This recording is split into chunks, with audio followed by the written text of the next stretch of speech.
Hello, my name is Lawrence. I like to do this video to basically promote sustainable living and to promote actually the use of solar for commercial premises, because we see a lot of domestic solar setup, but commercial is still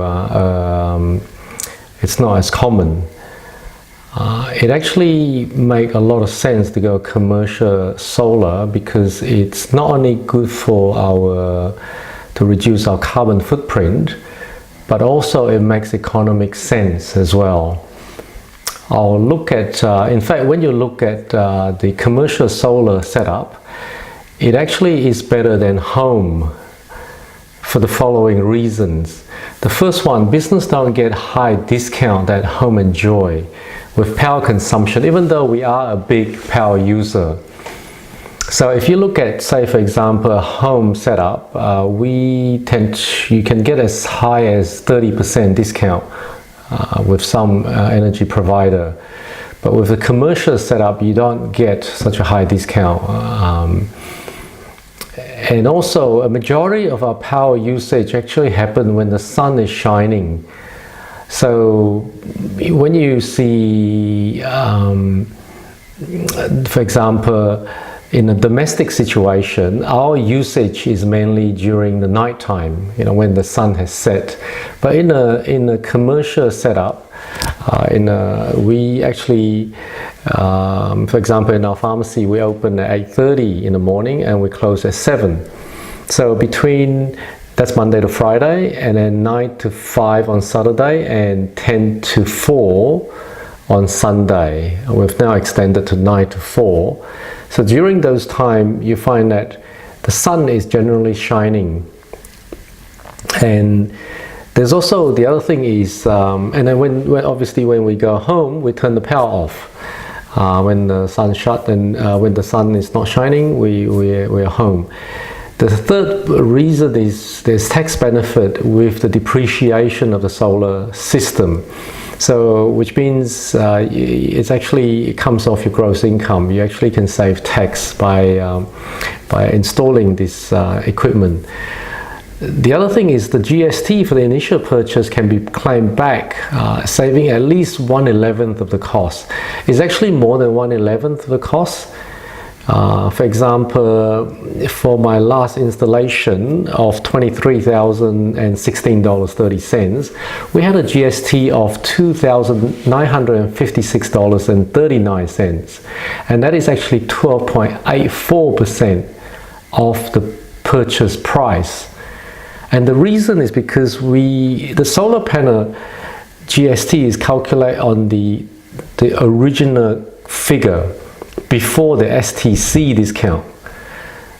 So it's 1/11 of the original price, and then because each panel has a STC discount and the STC discount has no GST, so each panel currently has a $216 STC discount. So that then comes off the invoice price. So which means that GST amount of $2,956.39 is actually claimable in your next BAS statement. So we actually claim it back. The fifth reason is the commercial premises roof are often flat and have a much larger area than a residential house. So there is a lot more panel that you can put on a commercial building than a residential building. We don't have that pitch roof, it's all flat. And also unlike residential houses, we are not restricted by the system that we're allowed to install. For example, in a residential situation, for a single phase, you can put a 5 kilowatt inverter, and then a 3-phase 15 kilowatt. But in the commercial sense, you could go as big as your roof can handle. The other thing is our consumption matches the production for the hours in the day and the months in the year. Now, for the hours in the day, it means that as we open, the sun obviously rises before we open, And then just before we close, it sets. So it actually matches with that with the hours of opening when we use a lot more power. And the months of the year here means in winter, for example, we use less energy. See, we use most of our energy in our air conditioning. So in the winter, we could actually leave the door open and let it cool naturally without using the air conditioning. Now that can cut the power bill by half. Whereas in summer, when you really need the air conditioning, the days are all again longer. Days are longer, and the solar production is also higher. So it actually works very well. The next reason is the system can be leased and be paid off in 5 years with a further tax saving. So we went through the Guild Finance, Pharmacy Guild Finance, and the interest rate is 5.95%. So the monthly lease payment is less than what we would normally pay our energy supplier. So in our case, it was $3,962.40 per year in lease payment, but the power saving was $4,330.91. So what that means is we are actually paying less for lease payment, and that is actually paying it off in 5 years than what we're paying the power company. So it's really a no-brainer. So in 5 years' time, the system is paid off. After that, it's all pure savings. So you can actually calculate how much your power bill is going to cost for the next 25 years, which is what the panel are warranty for. So the payback time is actually less than 4 years. In our case, it's 3.57 years. So that is a very good return, much better than what you can get from the bank. And 3.5 years is a very short time. I mean, for residential property, we're looking at about 7 years. So commercial, 3.5. So if you have a 5-year lease and you get your system paid back in 3.5 years, you're still better off. In my case, I'm into my 6 years of my lease now, and I'm planning to stay for at least another 9 years. So it is a long term. Long term, it is very, very good. The other thing is our system that we installed, which was we did it in 2 stages. So the first stage was installed in July 2015. It was a 12 kilowatt system. Now that was 48 of the 250 watt panel and with a DC Solar X inverter. And it was installed for $17,000, including GST. So if we look at our power consumption before installation of solar panel, and you have to look at it over a year, 1 year period, because of the seasons.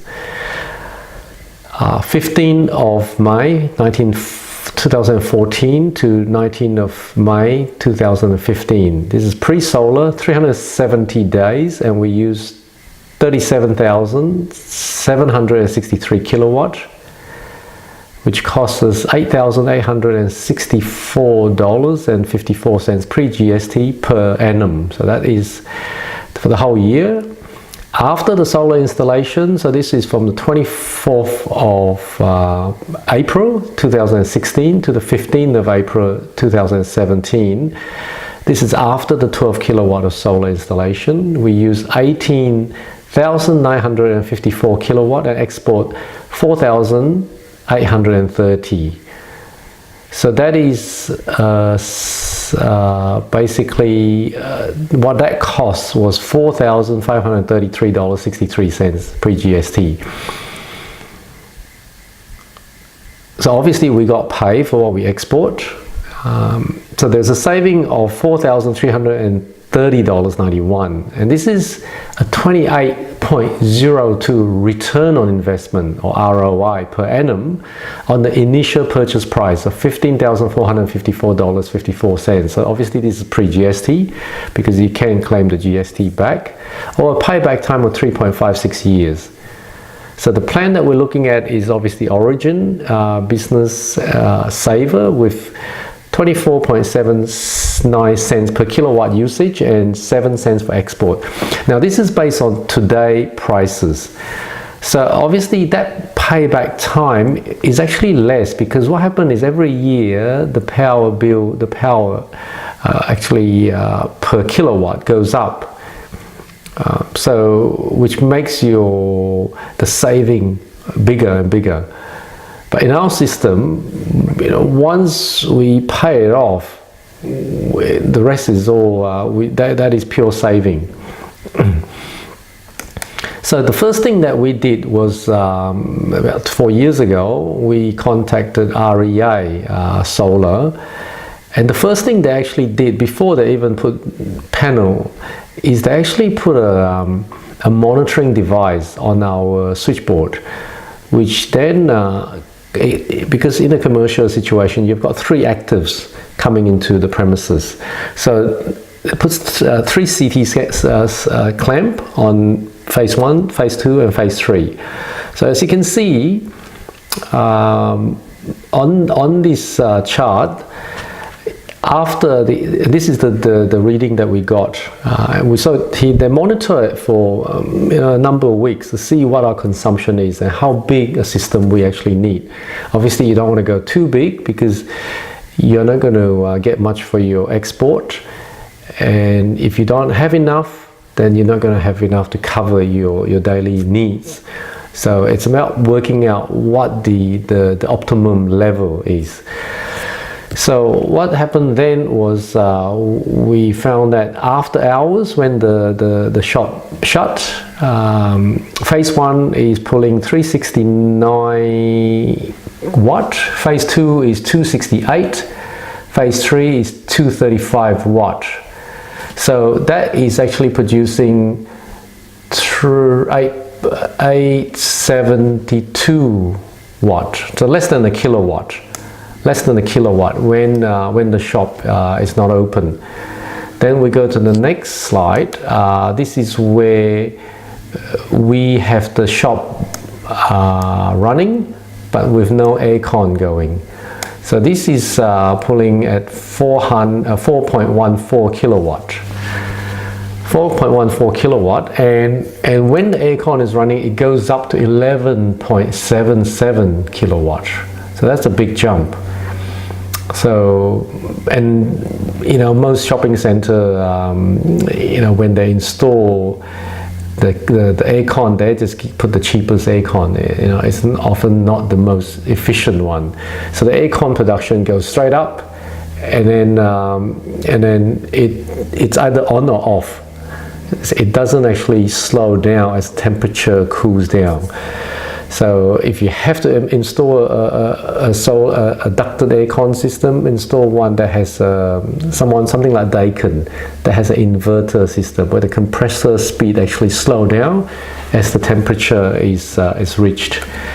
So now that we know how much we're using, I then went to the landlord and obviously run the idea past him, that we would like to install a solar panel.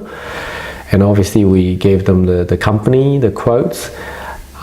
They didn't get back to us for a while, but I must have inspired them to think about solar panel as well and the benefit. So then what they did was they actually went and engaged an installer to install the panel for the common area, for the community area. So they actually installed 20 kilowatt. So when I found out that they're going to be installing 20 kilowatt, then I thought maybe they didn't approve my installer.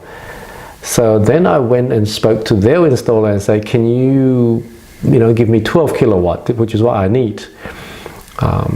Because I figure, if we are pulling the maximum 11.77 kilowatt, a 12 kilowatt system should cover our peak consumption. So then the installer then install both of the landlord system and our system. So what happened is when you actually then look at the daily usage on this next chart, you will see that obviously when we are closed, we're hovering around less than 1 kilowatt, and at about 8:30 in the morning it jumps up. It jumps up to about 5. Now this is yesterday's figure. So if you look at yesterday, my staff were pretty good because it was a very cool day yesterday. It was raining. We're in spring at the moment, in the middle of spring, and there is we obviously didn't turn the air conditioning on until about noon. So we left the front door open, got fresh air in. By noon we start the aircon, close the front door. Then obviously it's the aircon cycles in and out, and then by about 5 o'clock they turn it off, and then about nearly 6 o'clock the sign came on, the front illuminated sign. It came on, so there's a little spike there, and it stayed there for that's probably around about 1 point something kilowatt. And by about 7 we closed the shop, and then that dropped 4 kilowatt, and then it hovers around the 2 kilowatt mark until 9 o'clock, when it actually when it drops down to about less than 1 kilowatt for the rest of the night. So this is our usage. And then if you look at then our solar production, our solar production would start at about 5:30 in the morning, and it will go up. Now this one is obviously not a full sunny day, you know, there's patches of clouds coming. But if you can see that you know, the solar production matches the usage. But then the thing is, by about 5 o'clock, 5:30, the sun was set. Yeah, so you don't get much. So you rely you rely from power from the grid after about 5 p.m. So what happened then is it was a good thing that I have inspired the landlord to put solar panel on the community area, because what happened is a center like ours would generally spend about $10,000 a year on electricity. And by putting in solar panel, our last year's bill for the center was actually $5,000. So that actually saved the center $5,000, which all the tenants are shared to pay that expenses, that electricity for the community area. So if you look at this this aerial map, the area highlighted on the right hand side is my area. And that is the 12 kilowatt of panel. The area on the left is the landlord part, which is 20 kilowatt of panels. So essentially what the landlord got us to do was to prepare a document, a lease document, a license agreement, and also to get a surveyor to survey out the area where we have the panel. So essentially the agreement just say that we have to look after that area. If there's any roof leaks, any damage, we are liable for it. And the other thing the landlord got us to do is that if we ever move, we cannot take the solar panel. It stays with the building. Now the panel are mounted on the tilt frame. It's a string inverter, Solar X string inverter, so which is a DC system. So they are installed at an angle so that it's optimal, you know, for maximum sun production, the solar production. There are advantages of tilted frame versus if they're mounted flat on the roof. Tilted frame obviously get a high output, but because it's on the angle, it is a bit of a wind hazard. And on this 3-story building, there is a lot of wind. So stage 2, so this was stage 1 3.5 years ago. Stage 2 is more recent in this year, because what happened now is, we've discovered that obviously this is a good thing to have, but then we were still paying a bill, electricity bill. So the only way we could go to get a credit on our bill is actually to put more panel and not to consume any. So this is a stage 2. We installed a 14.74 kilowatt of panel with microinverter, and this is 44 LG 335 Neon 2 panel with 44 N phase S270 microinverter plus 2 Powerwall battery. That's the 2 Tesla Powerwall 2 batteries, and they're mounted flat on the roof. And each one of these has a microinverter underneath each panel. So this is what it looks like, flat on the roof. So it's a lot. You can actually fit a lot more. So just with that area, if you look at the license, what we did was we requested. If you look at this photo. On the plan, right side is what the landlord has given us previously. The left side we asked for another small strip of space, and it's just that the gap in between the second and the third row is where we put all our panels. Second and the third row. So which is in between here, and we were able, because these panels are a lot more powerful, they're not the 250 watt panel, they're actually 335, so 335 watt panel, so more wattage per panel, so we could do away with less panel. So we were able to achieve 14.74 kilowatt. So why LG Neon 2? So as you may know, LG is actually the largest manufacturer of solar panel in the world, and they actually have what we call a 25-year performance warranty. So which means that we know that panel degrade with time. So in the first year, it degrade 2% max, and after the first year, a maximum of 0.5% annual degradation, and then after 25 years, the warranty is they wouldn't go below 86% of the original performance. Now, how would you know that? How would you know that? And it's very well to have this warranty. The good thing is with this N-phase microinverter is you can actually, or the supplier, the installer can actually log in, through the Wi-Fi into this inverter and monitor each panel output.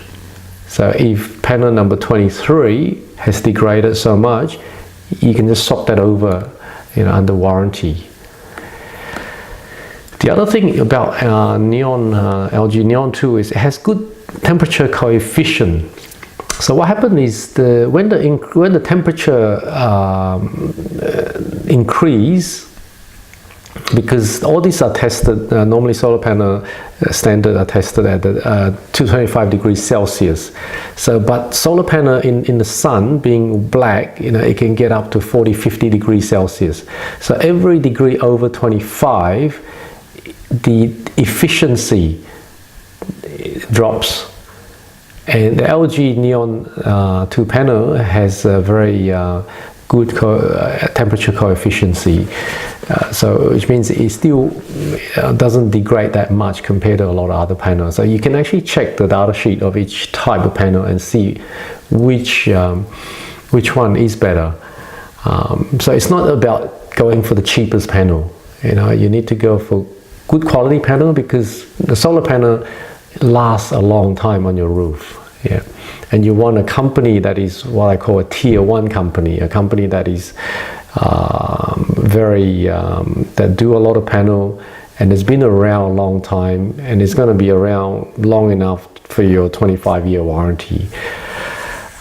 The next thing is the LG has a balanced benefit versus cost. So obviously it is not the best panel. I mean, at home I put even better panels because I'm going to be there long term. But at work, because I can't take those panels with me, you want a fairly good panel that is effective but doesn't cost an arm and a leg. So there is a good, it's got to have a good right balance.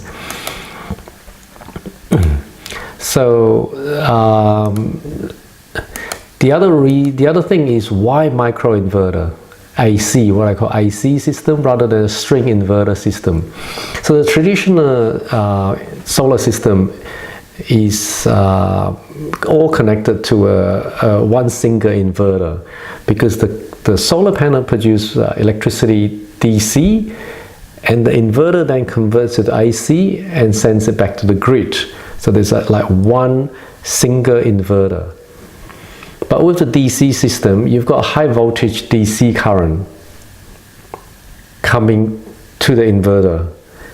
So if there is any deterioration in the joints or in the breakers, you can cause DC arcing. And arcing is basically sparks going through between two wires, and that can cause house fire. We'll look at that later.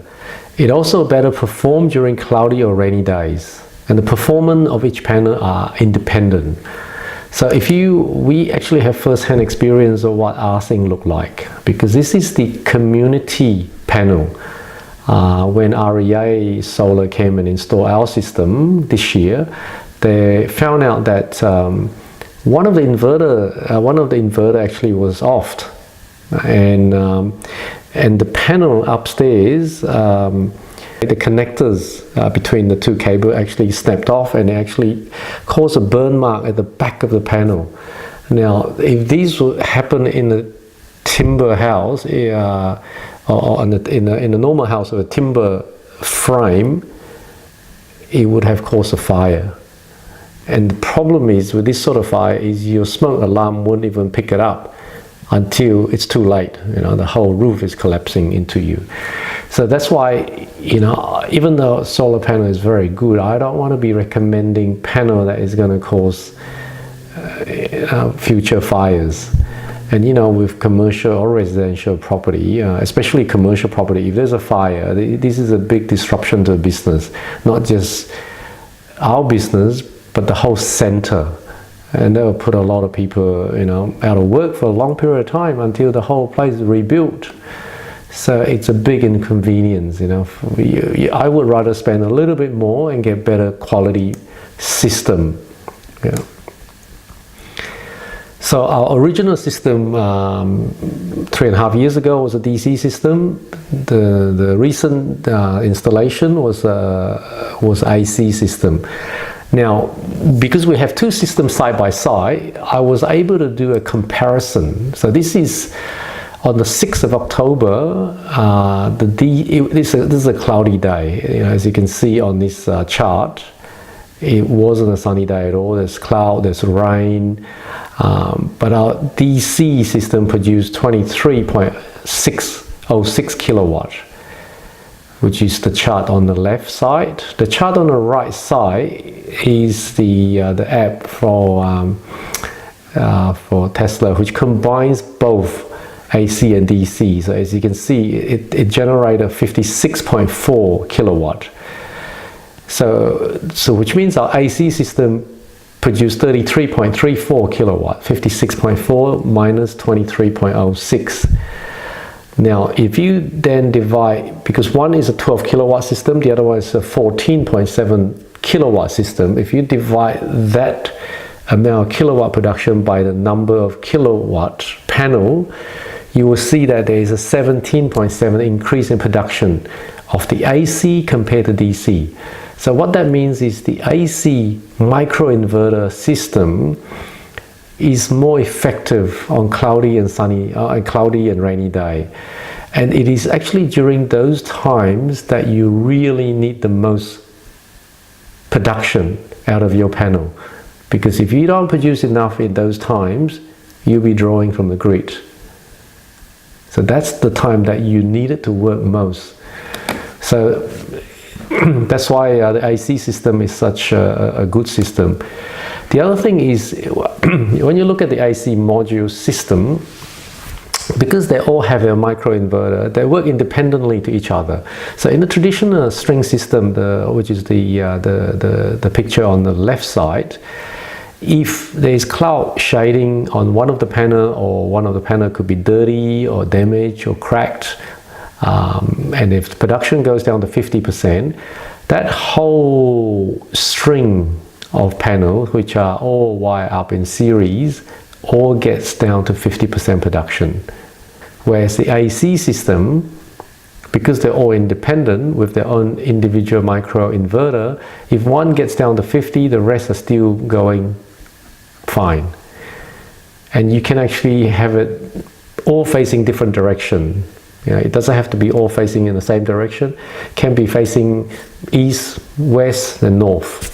In fact, at home, I like to have a lot of it facing west, because that actually keeps the battery full for longer, so that there is enough power to last till sunrise the next day. So increased yield, it's safest, it works in low light, and you can monitor it panel by panel. Now, why another 14.7 kilowatt of panels? Now, we had 12. Why another 14.7? So if you look at it, each kilowatt of panel, on average, over the year produce about 4 times, which is about 4.2 kilowatt over the whole of the whole year, which is 4.2 times 365, 1,533 kilowatt. Now, each kilowatt of panel costs, for our last installation, $1,367.72 pre-GST. So this is because with GST you can claim it back. So what that means is, with AGL Business Solar Saver Plan, which gives us 20 cents per kilowatt feed-in tariff, this is in Queensland. It is also the same in Sydney as well, that I know. It is actually giving you a 22.41% return on investment. Now that is a very, very good return. This is because remembering the 12 kilowatt system has produced everything that we need. So this is all the extra, the excess. So every single kilowatt that we produce extra out of this 14.7 kilowatt panel all get exported at the top, at the tariff of 20 cents. So this is a return on investment of 22.41 if we export everything.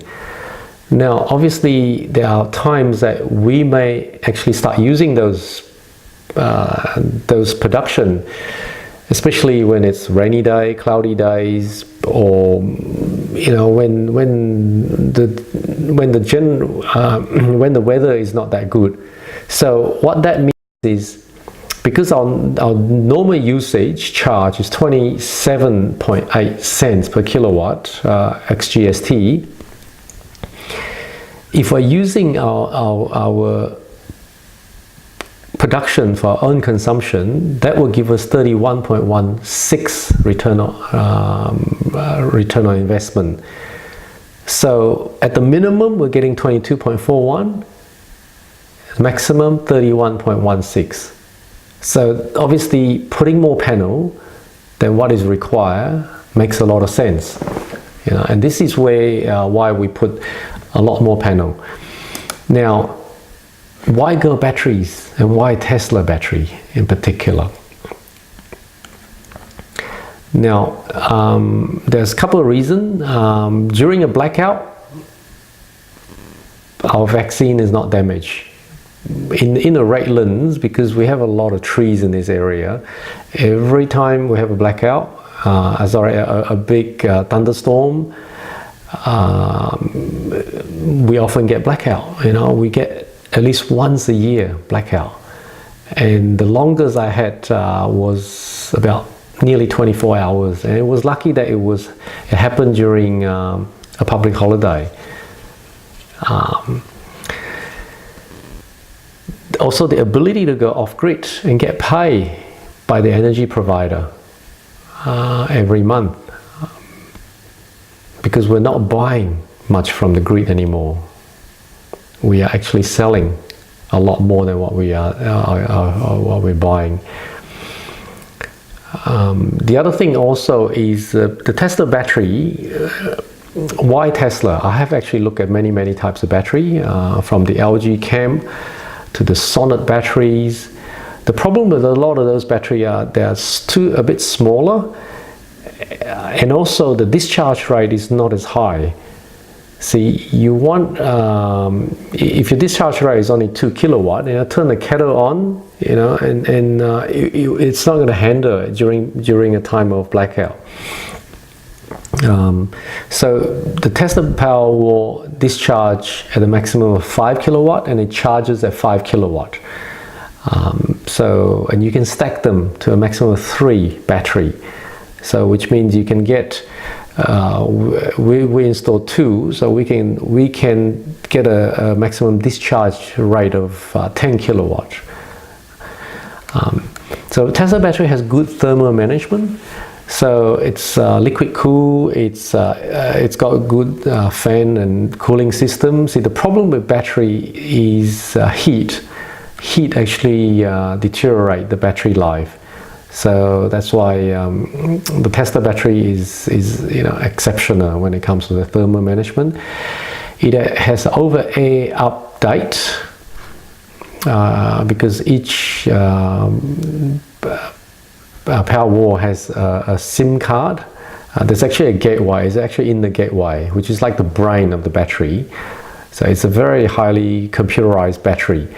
So it actually downloads the update. You can see what the version numbers is, and then you can click that version number on your apps, which you can monitor the energy flow at all time, and it will tell you what the last update features was. So for example, the very last update I got, it actually introduced a time of use feature, which means in some people, they have different tariff for different times of the day, like a peak time and an off-peak time. So you can actually program the Powerwall to draw power from the grid. That's if you don't have a solar panel, or it works with solar panel as well. To draw power from the grid when the energy level is low, and then feeds it into the house or the business when the energy price is high. Now, over time, it actually will learn your pattern as well, and how much solar production you are generating, so that it will give you the maximum saving. It's actually quite smart. So that was the very last update. And the other thing is 24-hour remote access support. So any time of the day, I can ring up. If the Australian office is closed, it gets diverted to US, and then they can actually log into my Tesla Powerwall and look at what the problem is, maybe send an update through, or fix it remotely, or leave a message for the Australian team to call me back as soon as they open. So, and the other thing about Tesla Powerwall is that only electrician can install it, and the electrician have to be approved Tesla Powerwall installer. The electrician have to fly to Sydney and do their 2 months training before they can actually install their product. And Blake, who is one of the partner in REA, is actually an electrician, and he's one of the few electricians from Queensland who has done that training. So, so the REA Solar don't actually use contractors. See, a lot of solar company get contractors to install the product. If there's any problem, you don't get the same person coming back to fix your problem. So they have their own electrician, and there are not that many people who have gone to that training. So that's why they're very, very busy installing Powerwall. And in fact, they get priority, to get the batteries. A lot of others installer couldn't get batteries. They're always, they never have any batteries. So, and in fact, Elon Musk say there's a shortage of installer. It's because the sort of standard they need, for the installer to have, to install their product, because they obviously, have to have good reputation. They need a good reputation. Now, the first advantage of having a battery is the blackout features in what we call when the grid is down. Now, not long after our installation, we had our first blackout.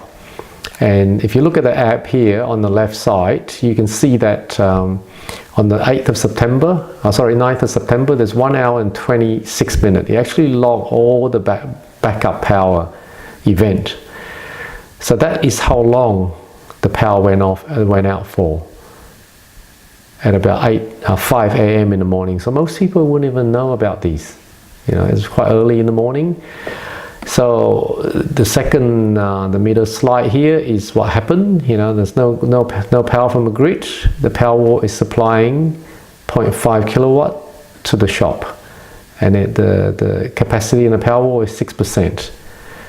Now what happened then is it went on for an hour, which was all right, and then later on it got down to about 5%, and then the whole thing shuts down. So that's actually a bug. It should just keep draining until 0. So we then rang Tesla, and they actually sent an update through and got it fixed. Now, the vaccine fridge was only out of power for about half an hour, and it got to about 10 degrees, which was all right. So that was a saving of $10,000 of vaccine, which basically pay for one Powerwall. And we have at least one blackout a year. So that's one of the benefits of having a battery. Now, the question we get asked is how many panels and batteries would you need? So if you have a look at our highest day consumption, in our case, we will consume 110 kilowatt hour per day. And we know that each kilowatt panel on average over the year produce 4 kilowatt. Obviously in winter a little bit less, and summer a bit more. So you divide the 110 by 4, you give 27.5 kilowatt a panel requires. So we had 12, hence we had to install another 14.7. So now with the batteries, we take the highest load, when the aircon is running. So, and in our case, it is around 10 kilowatt, because since we make that previous slide where we were showing 11 kilowatt, we've now changed a lot of our light to energy saving LED lights. So we draw a maximum of 10 now. So each Powerwall discharge at a maximum of 5, and 2 Powerwall will be ideal for us. So which means when the sun is, when there is no sun, our Powerwall can still supply all our energy need. Now, the combined storage of 27 kilowatt hour is usually be sufficient for our consumption from the time of sunset to sunrise. So that will still work. So hence we put 2 Powerwall.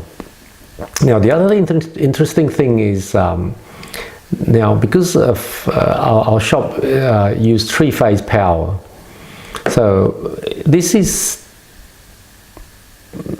powering the shop with zero grid input. So what happened here is, if there is no solar production, there's no sun, and the shop requires 9 kilowatt of power, so it will draw 3 kilowatt from each phase.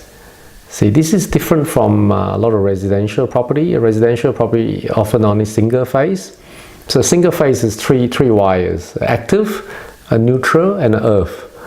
So a three phase have 3 actives, 1 neutral, and 1 earth. So you can bring more power into the business. So it will draw first phase 3 kilowatt, second phase 3 kilowatt, and third phase 3 kilowatt. Now, the gateway is the brain of the whole thing. The gateway comes with the power wall. The gateway has will measure with CT clamp on the consumption side of all 3 phases. So it will know that, okay, we are now delivering 9 kilowatt. The shop is requiring 9 kilowatt. So what it then tells the battery to do is to discharge 9 kilowatt into the gateway. And because phase 2 and 3 is drawing 3 kilowatt each, at a combine of 6 kilowatt from a grid, and this power wall and gateway is only connected to one single phase, it would then send this 6 kilowatt through phase 1 back out in the grid.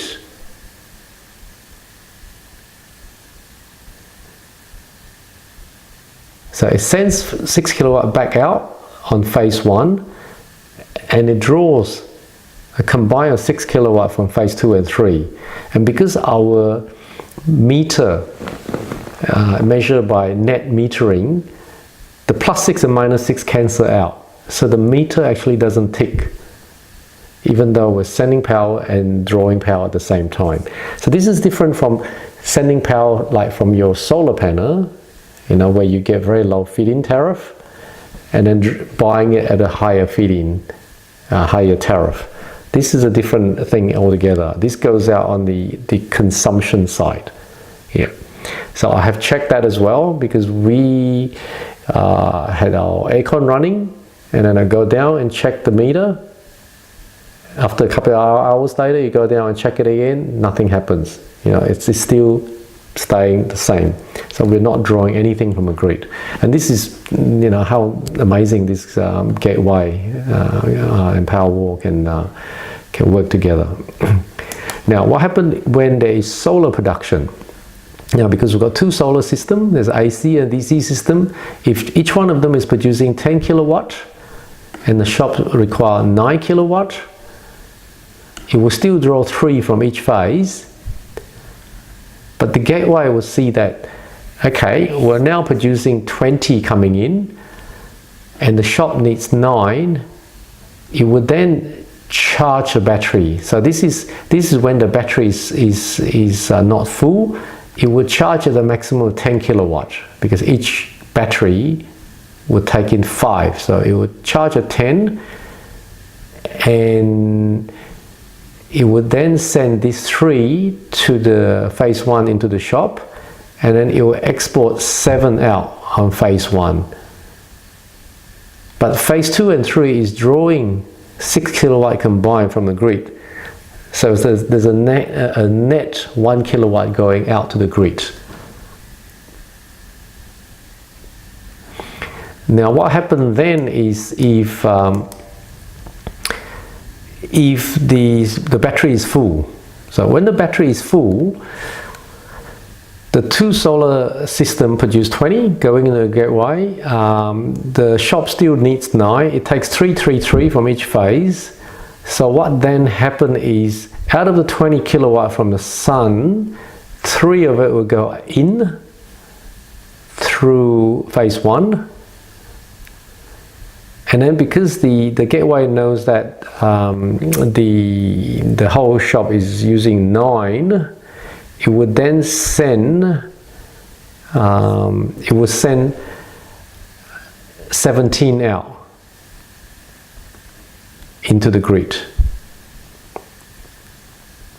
So 17 plus 3 is 20 total solar production.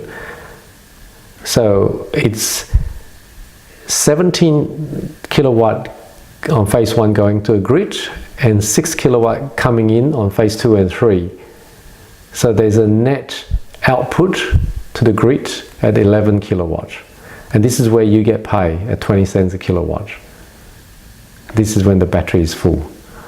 So it's amazing thing, you know, this how the gateway can, even though the gateway and the Powerwall only connects to a single phase, it still operates beautifully with a 3-phase system.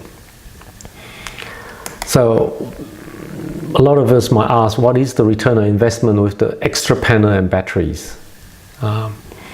So as you can see previously, this is after we installed a 12 kilowatt of solar panel. Between February the 24th of 2016 to the 15th of February 2017, we used 18,954 kilowatt and export 4,830 kilowatt with an annual bill of 4533.63 pre-GST. So with the extra panel and battery, we now save that amount. Not only we save the amount, we will actually now start to get a credit from our energy provider of around about $1,855. So that's the total return of those $4,533.63 plus $1,855, which is $6,388.63, or 16.1% return on investment, or a payback time of 6.2 years. So, which is quite a good return. I mean, compared to residential, this is exceptional return. Now, the good thing obviously is with the batteries, if we ever move premises, the panel can stay, but the battery, we can take it with us. So it's basically, and the battery has a 10-year warranty. It has a 3G SIM card with internet connectivity for 10 years. You know, this is, the combination is amazing, and this is what everyone should be should be doing, especially for a commercial business. If you are the landlord of a business, it's, you know, it would be even better to actually install this solar panel system on the roof, and then have sub-meter and actually sell the power back to the tenants, you know, at a discount. It's a win-win situation from both the landlord and the tenants. The tenants are getting a saving, the landlord are getting a return on their investment as well. So it is really a no-brainer. So this is something that we can all do, you know, and in fact it's actually better for the environment, less greenhouse gases, and yeah, and a great return on investment.